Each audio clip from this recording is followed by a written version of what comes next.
Spotting a monarch butterfly here on Delmarva this summer may be kind of difficult. According to some experts, they fear the population of the orange and black butterfly is crashing.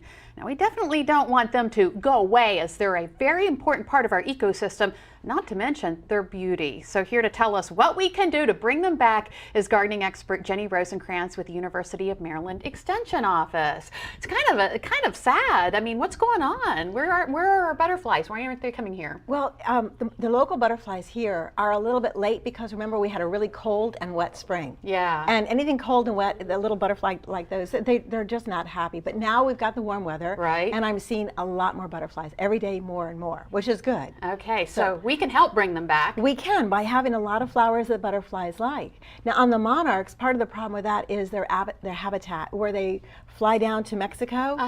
It's just being cut down. Yeah. And less. And then the other thing that happened is 2 years ago when we had the fires in Texas, when they left Mexico in the early springtime to come, there was no place for them to lay their eggs on the milkweed, because they need the milkweed. Right. And there was no milkweed, there was no food, there was no vegetation. So right. we're going to have to see that come back, and it will come back. But it's going to be a couple of years maybe. And we can help. You Yes. said milkweed. Yes. Are there some other flowers that we can plant to help with the butterflies? Well, there's all kinds of butterflies that love all kinds of things. Like I love all these different plants. There's like the purple cone flower, the coreopsis, Shasta daisies, milkweed, phlox, zinnias, and cosmos are the annuals.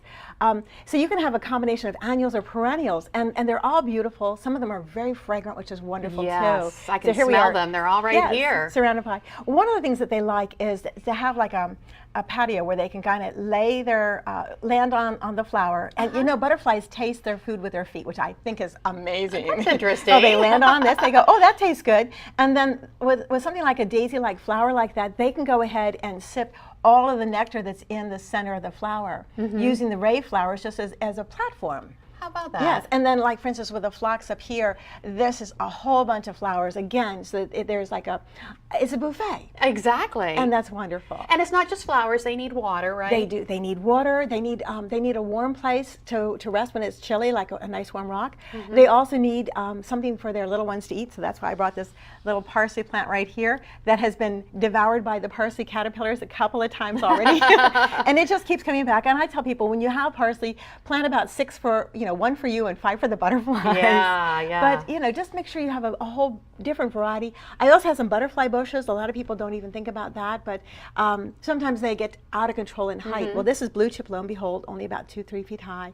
And this is good golly Miss Molly. Good golly Miss Molly. Don't you love that? Miss Molly only gets to be about 3 to 5 feet high. So a little bit more contained for a smaller garden, or even a container, a pretty container. Now, what about predators? Do they have to hide from anything? Oh, absolutely. So that's why if you have a lot of flowers, they can hide in among the flowers. So, but shrubs are also excellent too, because they can kind of get out of the weather and get away from the birds that like them. When you think about, birds are the ones that eat most of the caterpillars. Oh. So, and that's good for us because not all caterpillars turn into beautiful butterflies. And speaking of caterpillars, we have a little guy here. Yes. I don't know if you can see it. Little caterpillar guy. He's on, what is he on there? Well, he's on the coreopsis, but he should be on the milkweed, which is right below him. This orange right here is the milkweed. And that is actually a monarch butterfly.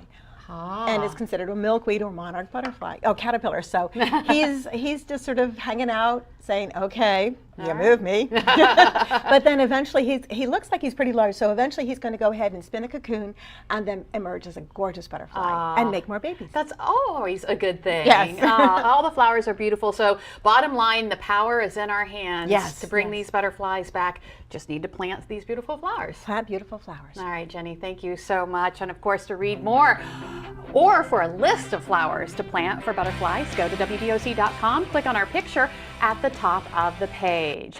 Well, maybe you need a home for the butterflies to visit. Have you ever considered a modular home? Up next, we're running through the process of designing one. Yes, you can have your say in what you want, plus how your modular home can be ready in no time. Plus, it's described as a thrilling drama, and A-list actress Halle Berry is behind it. We're getting a sneak peek of Extant a little later ahead of tonight's big series premiere. Delmarva Life, we'll be right back.